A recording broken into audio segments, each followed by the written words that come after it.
салом алайкум бародарои азиз ва тамошобинони гиромӣ. хуб, имрӯза дарсе ки ман дар Android Studio мегузарам бахшида ба Recycle UI. дар дарси гузашта ду дарси пешина фақат дар бораи List View гап зада будем. дар ин дарс мехоҳам ҳамин дарса бахшам Recycle UI.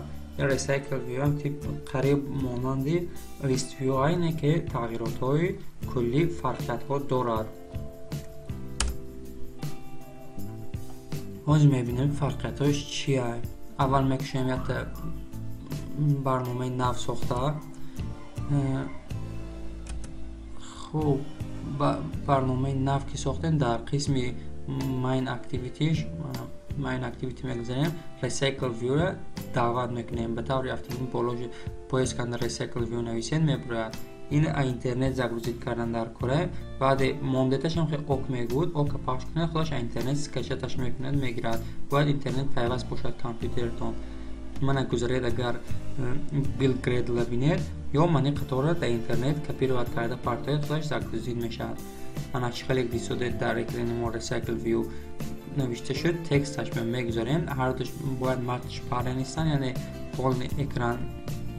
полный экран истад. хай почи дорад ине.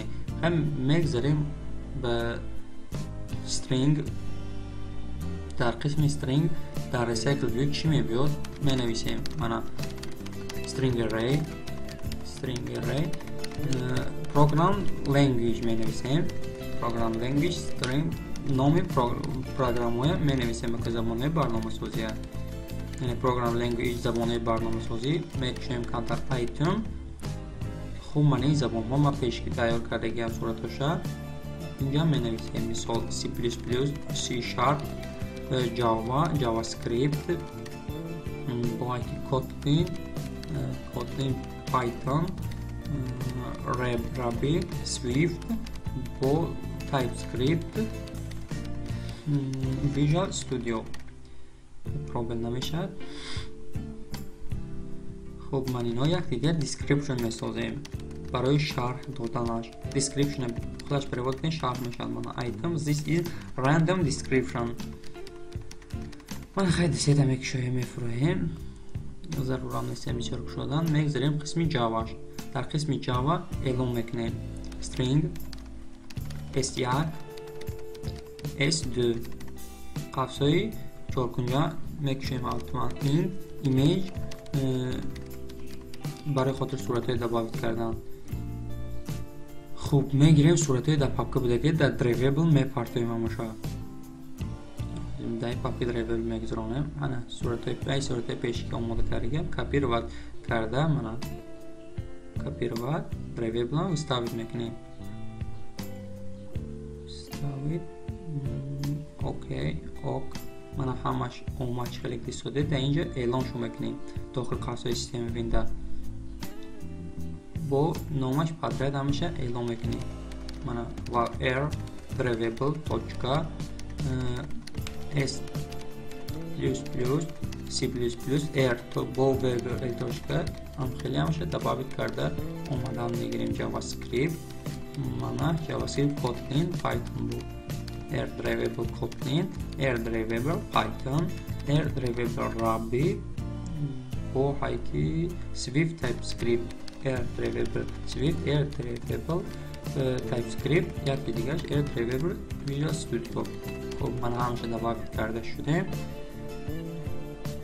боз мегзарем set content requirement s1 баробар get resource get string array r string array programming language добавит мекунем. яъне ин гуфтани ҳай ки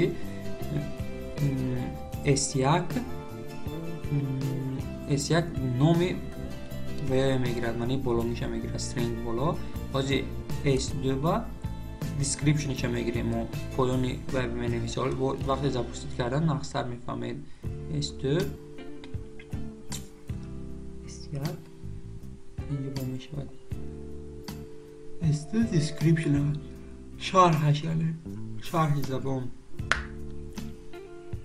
хуб, من میگذاریم قسمی مایناش یا تا و میمونه ID recycle view یا ID میمونه recycle view اینجا просто یا добавить کردن در کره برای خود مونده ما recycle view اول در بالا اعلام میکنیم و پایاننده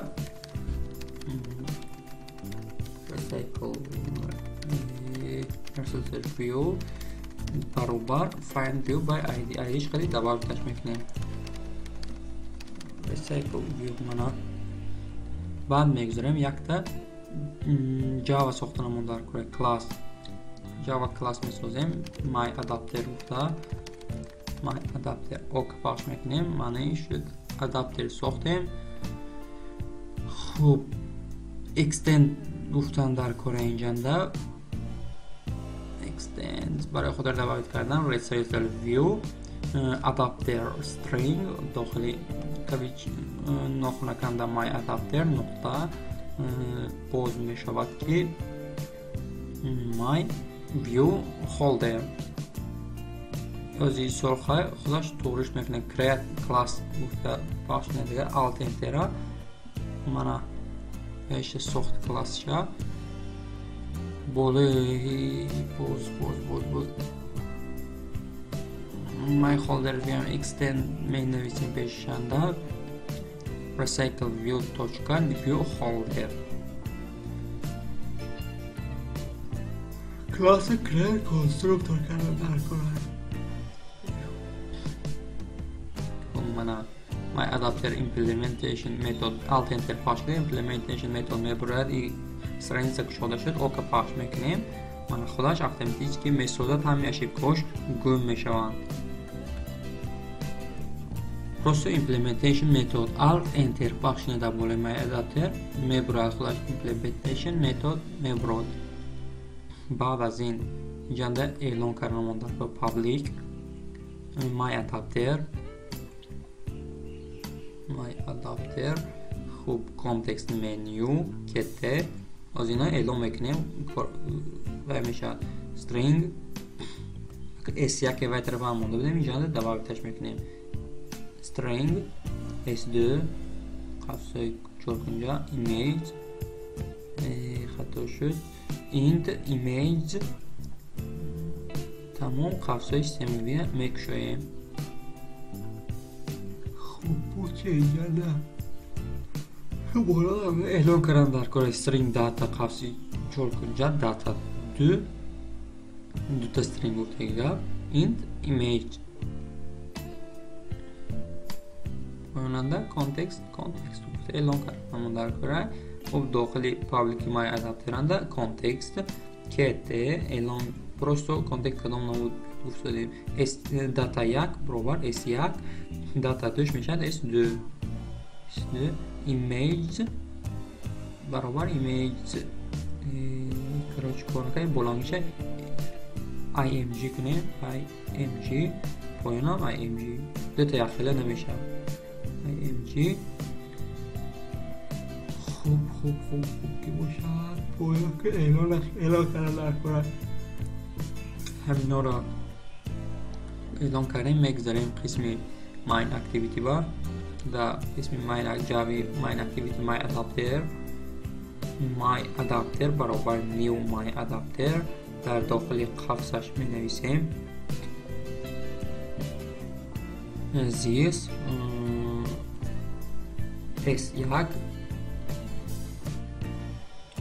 s1 s2 با image تمام جاش بعد میکشویم دیگه layout resource file بانامی my role پاش میکنیم برای خود نمایش دادنی recycle viewer خیلی constraint layout مونه ما constraint layout بسیار کار کردیم مدت کردیم میتوانید linear layout کار کنید شما در اینجا موندن در کارت card view این هم اینترنت سکچت میکند که آورده مونید اوکا پخش کنید خودش سکچتش میکند در اینترنت یک خیلی گفته بودم من سایت استرانسی کار ویو اینترنت سکچت کرده میمونه در گریدل بیلدر بعد از این ایمیج ویو میمونه در داخلش اول یک کنستران لایاوت مونه اینم در داخل کنسول لایاوت گیریم. خب میمونه ریسایکل ویو ادپتر نه خطا شد، ریسایکل ویو نه ایمیج میمونه. خب من خیلی صورت گرفتمونه حتی دو تا دیگه تکست موندرم در کارن یا تا دیسکریپشن میشه یا تا تایتلاش. برای قسم تایتل ناش دیسکریپشن چارتاش پیوست کردنمون در کارهای اینا با ایمیج پیوست میگن. خیلی با ایدیاشمونه پروگرامینگ لنگویج تکست یک دیسکریپشن تکست ایناش میموشد که my image image view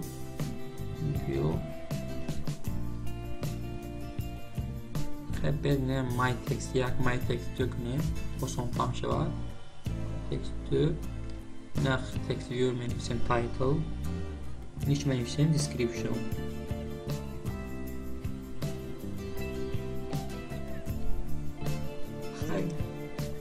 text size 24 نمودش bold غفص اینیشه 16 کرده خیلی جرمش نمیکنیم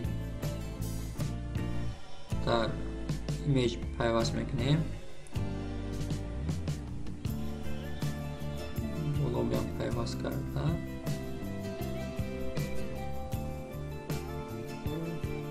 خب دیسکریپشن هم همین نمود که پیوست کردنمون در کاره دیسکریپشن در تایت که پیوست کنیم بهتره. من پیوست کرده شدیم. خب این کارش تمام میگذاریم به قسمی کانتنت مونه بهتر میشه فول اکران میشه طرف براش. خب من پیوست میکنیم بالا پایین شد کارت ویو پیوست کردن در کاره. خیلی کارش تمام شد. پشتی میگذاریم قسم مای ادپتر.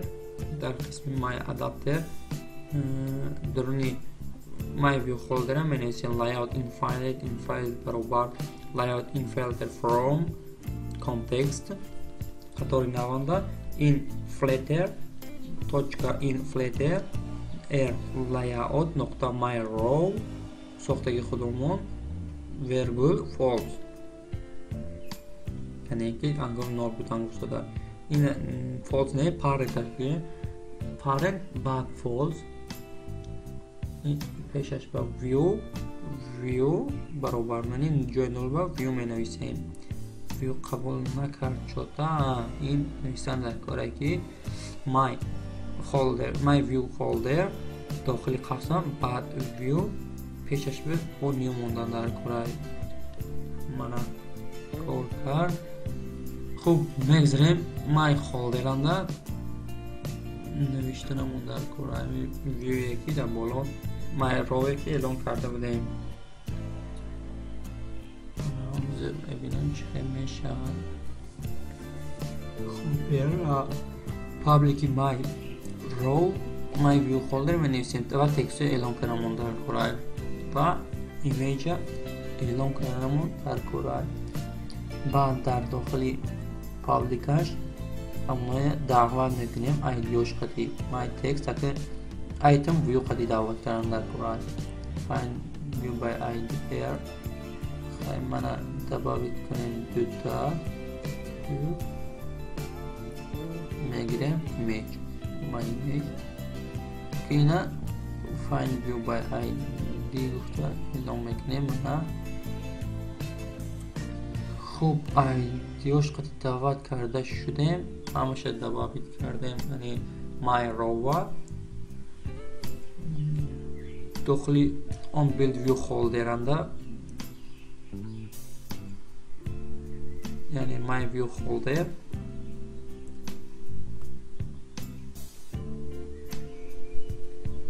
اعلام کردنمون در کاره folder همین تکست های پایان و ایدیش قطعی دعوت کرده بیم اینجا ده اپوردیا دباوید چون میکنیم برای خاطری بالون داتا یک داتا دو گفته مونده بدیم همون نامش قطعی دباوید کردن در کاره ایمیج اینش دلکه همیشه set resource میشد set image resource image position تمام. خوب بگذاریم قسم main activity recycle view در داخل my adapter set adapter my adapter recycle view نقطه set linear layout manager new linear layout manager sys تمام. یا start میکنیم میبینیم چه شده میشد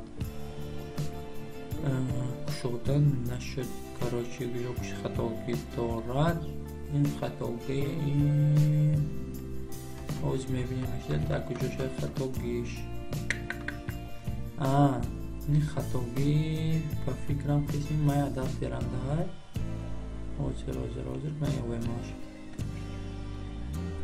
من قسمی مای ادپتر منی get item count به جای 0 نویسنم در کوره که image lane درازی و گفتن در کوره نه داتا نه image lane یا که داتا یک داتا در image lane.